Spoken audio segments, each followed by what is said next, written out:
Welcome to Elevate Your Funding. I have two very special guests with us here today, two experts in the funding and rental car business. First, What's up? My name is Demario McCowan. I actually founded Elevate Your Funding, and the big thing we do here is I figured out how do we take people in the rental car space and other high risk industries and get them funding directly from the banks.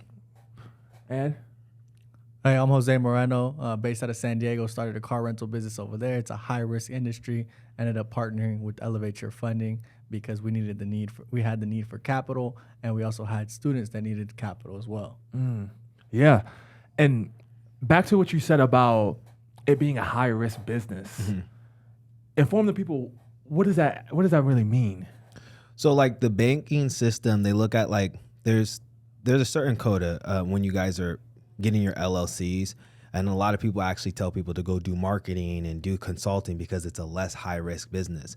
So when you go to the bank, one of the first thing a banker is going to ask you is, hey, so what did you say your business does? Right. And the reason why they're asking you is because they need to pitch you in a category. And once they pitch you in a category, their algorithms at the bank decide, okay, well, we can only lend this to this business. Well, a trucking business is high risk. Why is a trucking business high risk? Because it's a low margin business, and they're going to be spending a lot of money on expenses. Plus, they're driving vehicles that can crash at any given time. So that's like in the trucking industry. In the car rental industry, it's like, well, we don't want you guys financing a car with us and renting it out. So you pretty much get blackballed from most of the lenders that are just traditional lenders because they say this is a high risk activity.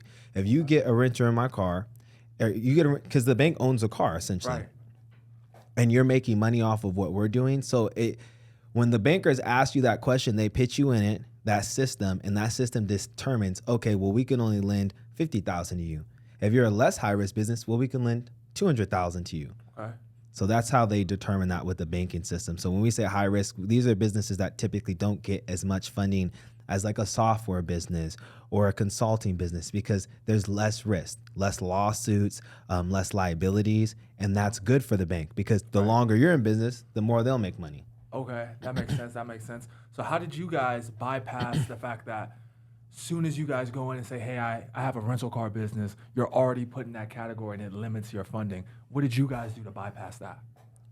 So the biggest thing is dealing with certain lenders that allow you to like rent their cars. Like a lot of people use Bank of America to get car rentals. That is not a friendly lender. We actually had a client we were assisting, and he was going to get multiple loans. He got 3 loans with them approved. So we were going to make like $25,000.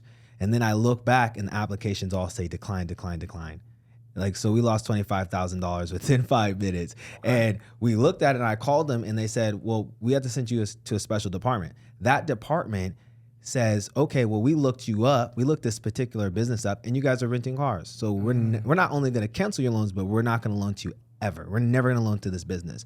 So that's a big thing that happens like in the industry. So what we do now is we deal with companies like Westlake Financial. They have a track lease and they design it specifically for rental cars. And that was Westlake? Yeah, Westlake Financial. They have a different program because I know a lot of people know Westlake as like this, like a secondary lender, but they have a program called a track lease program where you can get up to like 5 or 6 cars under this line of credit and rent them out. Okay. And for your first cars that you rented out or that you acquired for your fleet, did you start with getting loans or did you start with cash cars?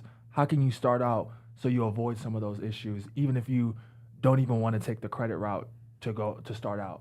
Yeah, starting out, so I did secure loans for the vehicles, but at that point, Secure loans. yeah, so I got loans. Okay. I got loans, vehicle loans, right? Okay. I mean, generally now with the different interest rates, we don't really recommend doing that. And also, like the car market is changing a lot. So in the car rental space as well, you want to make sure that you have a steady plan. At that time, it was still very hot. The prices were still very high. So I made a safe decision. I got 2 auto loans, and I didn't buy them properly at first. But now, as I continued and I actually went through Elevate Your Funding, I actually went through the same sequence we send our clients through. Okay. And at that point, I got 120,000, and I was able to do business with that line. So that's the difference, right?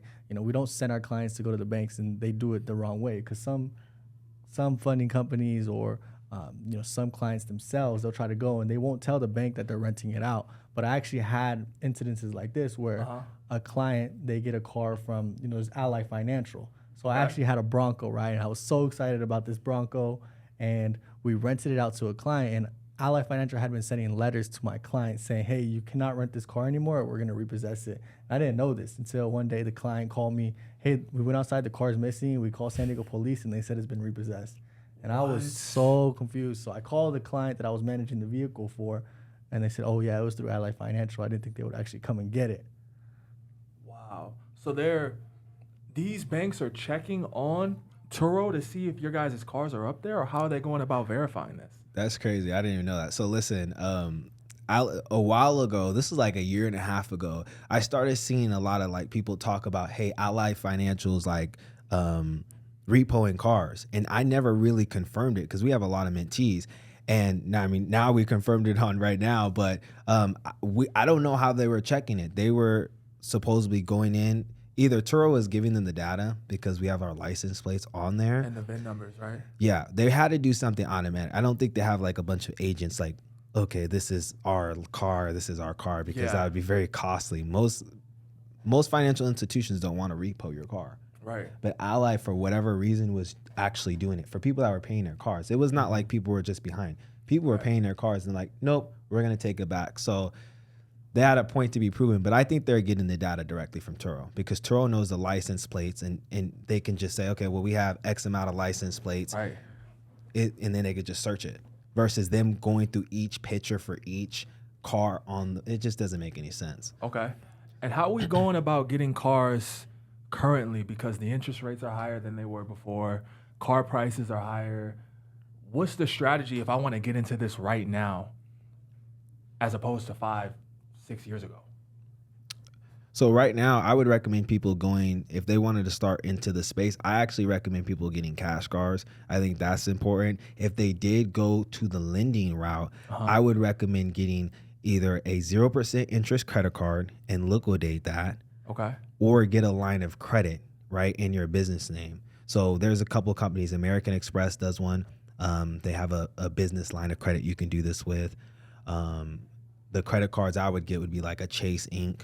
or American Express Blue Card, and you could liquidate. There's different ways in manufacturer spending that you can go ahead and liquidate the card. For sure. Yeah. Okay. And would you recommend the same going forward right now? Yeah, I would recommend going the cash card route. I've seen Bank of America. So Bank of America actually has a business credit card, and they let you do a cash advance on the whole thing. Like I actually seen one of my mentees, he had a credit card, right? And Bank of America gives you 0% interest for the first 9 months. Okay. So if you buy a car that's $5,000, you do a cash advance. So you don't have to pay, you do have to pay the cash advance fees. There's other ways to liquidate it, but essentially turn that credit into cash, right? You get the car and then 0% interest you have, it's a little more than $500 a month that you have to pay back so that you avoid that interest. And then you can just 5X that or 10X that. Okay. Now, do you guys think that Turo is kind of inflating the amount that somebody can make on the platform? Yeah, I definitely think Turo, here's two parts to that. So I think Turo is inflating the numbers, but I also think that they have real data, meaning I think they are using data from 3 years ago because people were making a lot of money 3 years ago. Now it honestly is a race to the bottom in the car rental industry, especially Turo, because Turo recently did something for their discounts, and somebody can we had a car that was going to be rented for a month for $383. You can't sustain that. You can't have a finance car. I wouldn't even recommend having a cash car and doing at that amount. And Turo just did it like this. What do you mean they just did it? They just changed their pricing structure and they added discounts. So they always add discounts on Turo, but this one had everybody that I knew in the industry start talking because they're like, you guys got to change your settings now because someone just booked my car for $500 for an entire month or 2 months. So I think their numbers are definitely inflated on Turo right now. Okay. So what route should somebody take when they're first getting into this? Go private or go with Turo? I mean, at this point in time, I would definitely recommend going private. There are some ways you can mitigate the risk on Turo. So what we've done on the cars that we do have on Turo, we make the trip preferences so they can only be booked under 2 weeks. So under 2 weeks, the discounts is still a discounted rate that's automatically applied by Turo, but it's not the same. So it's not like 50% or 70%. Yeah, 50% now you're is just crazy. losing a little bit of money. Right. I mean, I seen a Lucid. It was for 3 months. You pay $6,000. I'm pretty sure the car note's probably like 1,500 or 1,700. Right. And then you So got maintenance, this, that, insurance, damages, depreciation. exactly. So I would just recommend going private. But in order to go private, you need to go the right way. So find the information to do it properly, so that you're mitigating the risk of losing the asset. Okay. So how do you guys go about mitigating the risk? Because there's so many risks associated with this, between somebody taking the car, somebody taking the tires off, or running all kind of crazy stuff that I've heard about this. How do you guys mitigate the risk in an industry that's, like you said, such high risk? So I heard something recently. Actually, Alex Hermazi had a story, and he was telling most business owners don't know what business they're in. And I did so much marketing for like 3 years on the rental car space, and I realized I didn't need to do that, because if you need a car, you're gonna rent a car, right? Like, it's not like this crazy offer. It's just a rental car. Right. And what I realize now is we're actually a compliance business, and we need to focus on compliance, and we need to focus on numbers.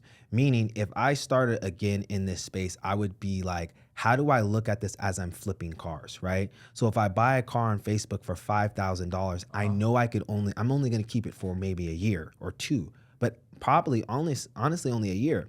And then I would resell the car. I'm making money on the flip because I did really good when I bought the car, and I made money while I ran the car. That's how people should look at it. They shouldn't look at it as most of us looked at it as, hey, will this car rent? Hey, what car is gonna rent? Because everybody's focused on the cash flow, which is great. Cash flow matters.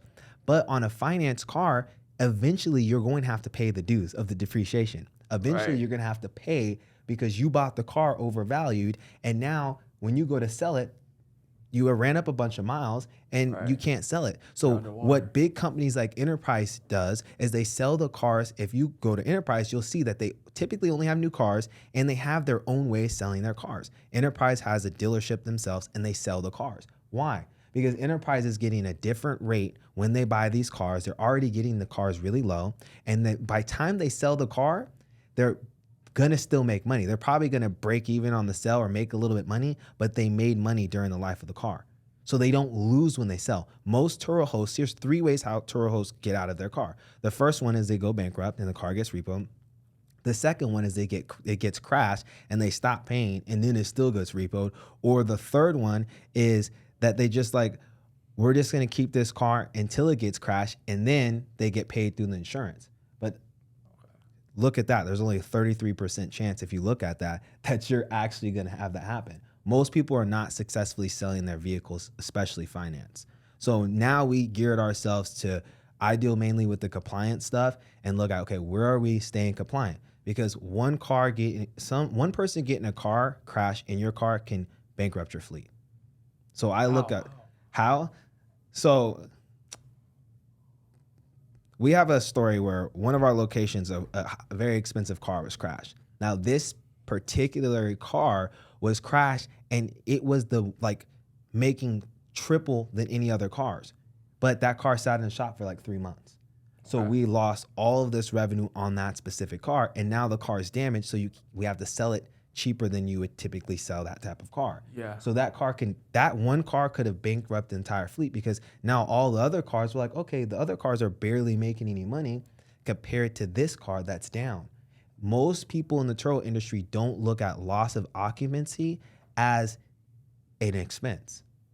For instance, if you have a car that you rent out $50 a day and you have it for a month, right? You have 30 days for a month. Every day that it's sitting, you're losing $50. Right.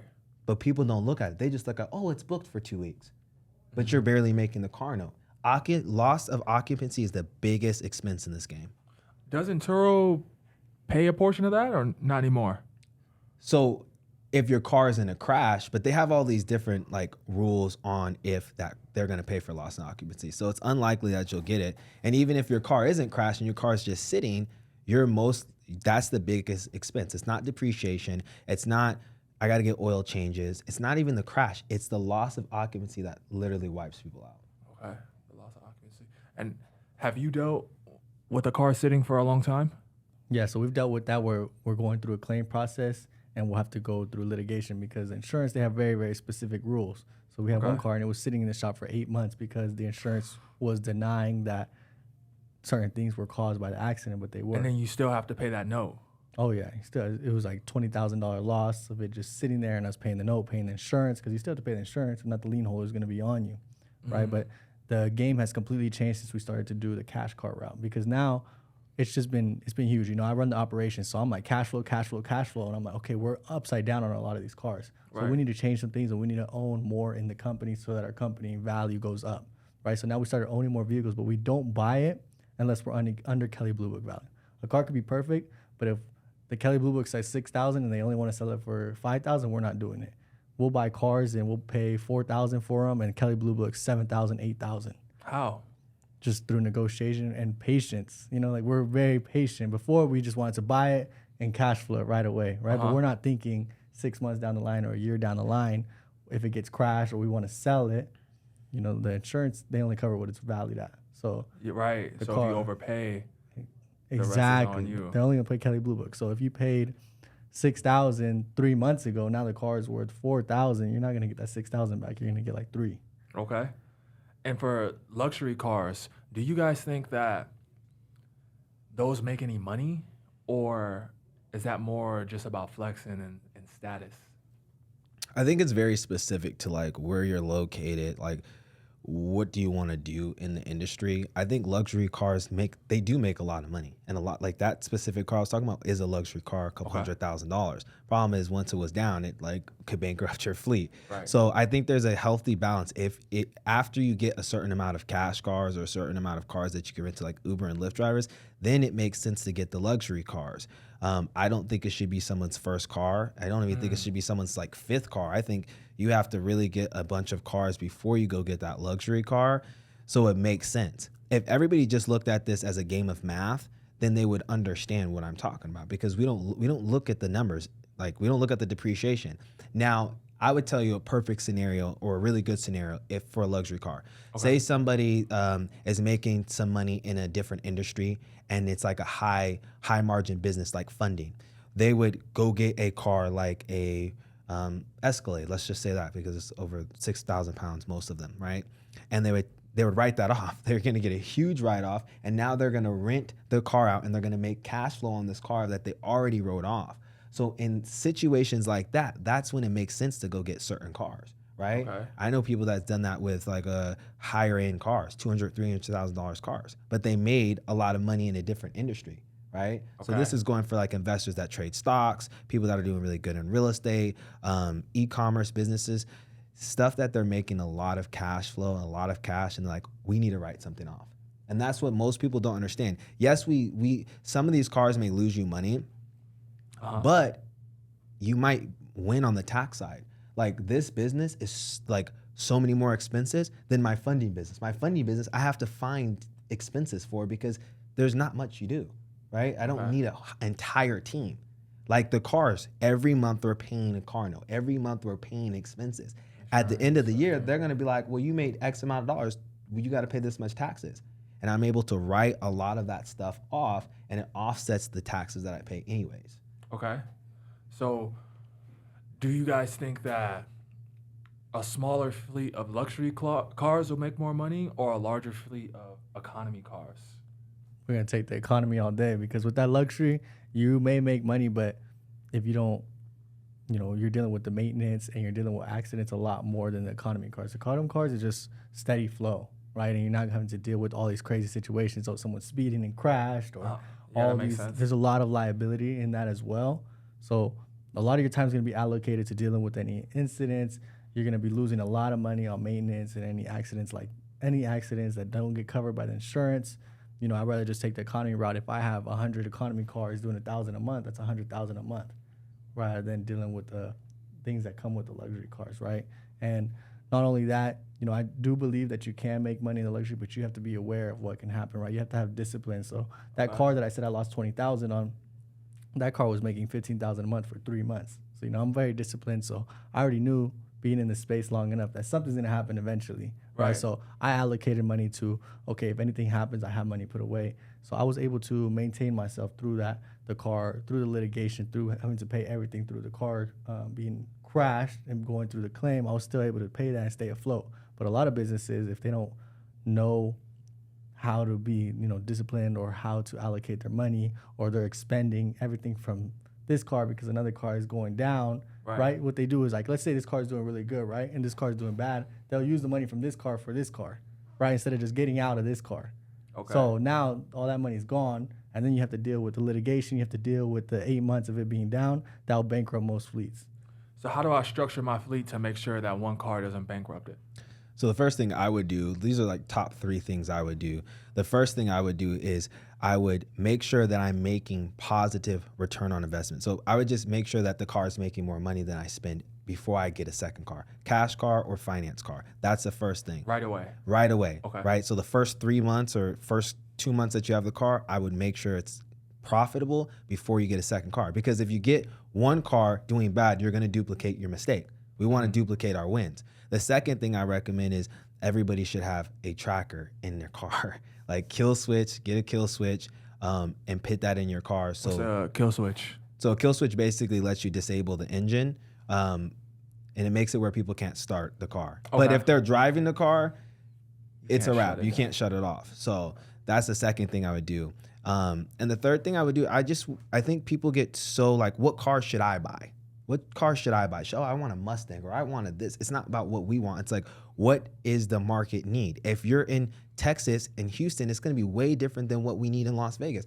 We have Mustangs driving up and down the street on the strip because they are so oversaturated. So I wouldn't get that type of car here. I would get like an SUV, a mid-size SUV, because people are going to like California or the Arizona or even Utah. Okay. So you got to know your market. Okay. So with the cars that you're renting out, you guys are allowing people to take them from state to state? Yeah, so we do, but we have to, it's really just dependent on the deal. So on a client that comes and they come to us, oh, we're going to take it to Utah or something like that, then it's all right. But if they don't really say anything, even in the contract, it says that in order to take it out the state, then you have to get permission from us. So we do allow them, but we ask them to let us know first. And then our trackers will notify us, because we've had cars taken from San Diego to Miami, and then it left in Miami. Oh, tell him the story about this. Yeah, tell me about that. So we had this Escalade, and right away we rented it out. We were so excited for it. It was a $33,000 deal, and we were hyped up about it, right? Everything was going right until one of our team, this is why it's so important to have a team. One of my team members, they notified me, hey, this car is in like some state, right, in the middle of the country, even though it was based out of San Diego. And at that point, it was weird. So then I notified the client, like, hey, what's going on? And he started to get really, really aggressive. And it was just really suspicious activity, because he was saying he was with his family, but on the way there, he wasn't staying at any hotels or anything like that. He was staying at truck stops. I'm like, okay, if you're with your family, you're going to at least get a hotel for them. You got your kids and stuff. So why would you just stay at a truck stop unless you're trying to, like, do something and you're just trying to go, right? And he was just being real aggressive with it. And then he was, like, threatened. He thought we were bluffing, right? He threatened. He's like, I'll leave the car right here in Miami. Like, threatening us. But he doesn't know we have a location in Miami. We said, okay, leave it then. And then he was so mad, and he left it. And then thankfully that was it. So we got the car back, and the car was in good condition, but it could have been worse. If we didn't have a location in Miami, or we didn't have the right connections, because we also have connections. So I called one of our colleagues, like, hey, can you go check on this car right away? And we got it done. Okay. But at first, we didn't know where the car exactly was. And the way we found out that it was in Miami is, I think we seen a picture, or we figured out through like a dealership or something. He went to get it fixed, and we called and we found exactly that the car was where he said it was, right? So it's important. Like, this is like to screen your clients, like in a situation like that. Like, we're looking at social media, we're looking at what we can figure out, because once the tracker goes down, our tracker went down randomly. It was the weirdest thing. Our tracker went down as the renter drove over like a body of water in like near Texas somewhere. So we're like, wow, okay, did this guy like throw the tracker out? Like, why did it go out in this specific spot? So once it went out, when we passed like Texas, we didn't know where the car was until we found out that he was like trying to fix some stuff, because I guess one of the bearings were loose or something. And that's where we pinpointed to Miami. And then we started calling around, and we pinpointed to a specific dealership. And that's when we're like, okay, we can have somebody drive by and they seen the car. Wow. So it definitely with cars in any state, it's important to have other people out of state, because somebody took our car from San Diego all the way across the country. That is crazy. What if you're new to this business and something like that happens to you? You don't have the connections. Do you just have to go out there and eat that cost? Yeah, most people have to like fly out there and go do that. I mean, if you're renting the car on Turo will like tow the car to a certain extent, but that can Okay. take, again, loss of occupancy, that can take Turo 25 days. So some people literally just go fly out and get their car and drive it back. Especially if you're new, you'll probably do that. You'll be like, oh, I gotta go get my car. It's the only car I have. Yeah. How likely or how often does situations like that happen? Often. So actually, I had a mentee that their car, they rented it in Las Vegas. They rented it on Turo, which means you can just go to the car and pick it up. You don't have to meet anybody. And they drove this brand new Audi straight to Mexico. To Mexico. They didn't even stop in California. They drove it straight to Mexico, probably got gas once, a couple of times, and then they took it across the border. And the sad thing is he has a tracker, so he watches it. They drive it all the way down like one of the places in Mexico, and they put it on a boat or a ferry to go across to Sinaloa. Oh my goodness. Yeah, so he just shows me it's in like across the body of water. I'm like, you're never gonna get that car back. I hope you know that. And it was brand new. It was his first trip. Does the insurance cover that? I think his insurance. Well, he had Turo protection plan, so the Turo protection plan covered it. But once it goes to Mexico, it typically doesn't come back. Yeah, because now we're dealing with a whole different set of laws in a whole different country. Yeah. In California, does that happen a lot to you guys? Yeah, it's happened before, but we switched our whole business model. Before we would do like 1-day rentals, we were just trying to maximize the rentals. But then in those 1-day rentals, have clients, they'll come get it at night and they'll go do something by the border at nighttime and they return it in the morning, right? Okay. So that's when we're like, nah, we can't do it anymore. Because that's when we started seeing a lot of bad activity, cars. Because when Border Patrol gets it, if they get it and it's not taken deep in there, then it can be seized for 8 months or 7 months, 6 months. So then you have to pay car note all over again. It's a whole situation, paying the car note, paying the insurance on it, and it's just sitting in a lot somewhere. Interesting. Now, off of your guys' cars, before you started doing joint venture deals with other people, how much were you guys making between Turo and private rentals before you start taking on other people's cars? Well, we started taking cars pretty early. Oh, did you? Yeah, but we only like 6 cars at the time. Was probably making like $5,000 or $6,000. Is that more lucrative to do manage cars? other people's cars? Yeah, it's definitely more lucrative because you're not having to pay the depreciation at the end, right? Oh, so I'm not having to pay the depreciation. We're not having to pay maintenance. We're literally just getting paid to just do the actual service. Okay. Yeah, I mean, in this terms, like in talking about co-hosting, there's a lot of different arguments in that point, right? Because some people will say that it's not a smart idea to get it co-hosted, but not everybody's in it to spend their whole day managing the car. Some people, what we do is we strictly replace labor. So what you would have been doing with the car yourself, now we're doing it for you, right? So you're going to deal with that depreciation anyways. You're going to deal with the maintenance. You're going to deal with the insurance anyways. But now you don't have to think about it, right? So it's a much better route for some clients. For some clients that they expect certain things and they expect certain returns, then it might be better for them to manage it themselves. But they have to be aware of that time that they're going to invest as well. Okay. How did you guys find the first set of people whose cars you took on?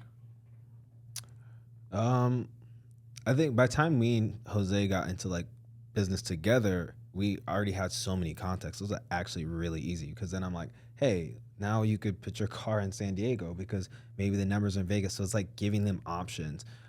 When I first started, I was like literally like pitching people. And I was like, yo, hey, there's this app called Turo. You should, because I didn't get any cars in my name. I'm like, yeah, you should do this. And they're like, okay, why don't you go finance the cars? And then I was like, okay, when I was pitching the co-host deals, I was working against myself because I'm telling you to go finance a car, but I'm telling you I'm not going to finance a car. Right. And then when my family member was like, well, you can use my car, but you have to get me a car. So I got her a car, or I gave her my BMW, and then I took the Lexus and we started renting cars out from there. And then people started just sending cars online, like, oh yeah, I want to rent a car out. Can you rent my car out? And that's why it's so important to have multiple locations, because somebody sent the first co-host deal online was somebody sent a car from Detroit down here to Vegas because it was snowing out there and they're making $0. So like maybe you make $500. It's better than zero. Right. And that's when it got easy. When I started going to San Diego and having people send cars out there, then it got really easy because I'm like, well, he does the private rental side. Like you guys are making $500, but let's see if we can make more. And they're like, okay, we'll do it. Okay. Would you say the private rental is more profitable for you? Definitely. So the first car that I got was a Honda HR-V. It was making around $400 a month on Turo. And then when I switched over to private rentals, that car was making me anywhere from $1,400 to $1,600 a month. And that's like month-to-month basis. So it was no longer having to worry about delivering it, washing it, anything like that. There was a client coming, I want it for 30 days, and I'll pay $1,400.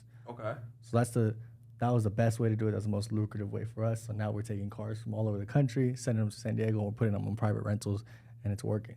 How are you finding the clients?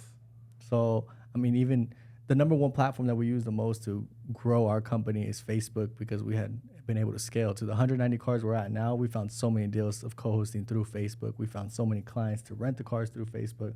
So I would say just make sure you're on Facebook and you're doing your marketing right. Okay. On Facebook, what do you just posting it out to friends? Are you putting it on Facebook Marketplace? I mean, the biggest thing is, you want to put it out to friends. You want to make sure everybody knows what you do, first of all. 100%. Second of all, you want to make sure you put it in Facebook groups so you target your specific client. Because not everybody's going to be the right client to rent a Honda, So you have to find like a Uber Lyft group, right? Okay. And you send it there. But then you want to go to San Diego's, outside group where they do activities, and you want to post the luxury cars because those people want to pull up in a luxury car to the events. So you really have to just find your right market and your right target. Okay. Are you guys still using Hire Car?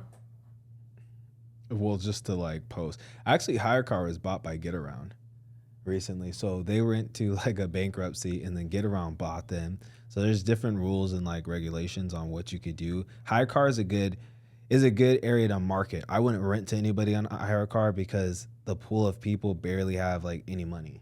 Like there was so many people that wanted to rent cars and they had no money. Their cards, I seriously think there's like a 95% rate of decline on people's cards on there. Because when I say accept, it goes to charge your card. Declined, next person declined, next person declined. I'm like, okay, this is bad. 95%. And then 95% of the people on Hire Car that try to rent cars from us, cars got declined. So we pulled them off because I'm like, at least if I pull you off, you have to give us your card information. You have to go through a different process. Hire Car did not vet people as well as Turo. And that's why it's just a smaller platform. Now they're bought by Get Around, maybe. But once we got a car stolen on there, I'm like, I don't want to use it anymore. Right. Oh, you guys got a car stolen off a Hire Car? Yeah. What happened there?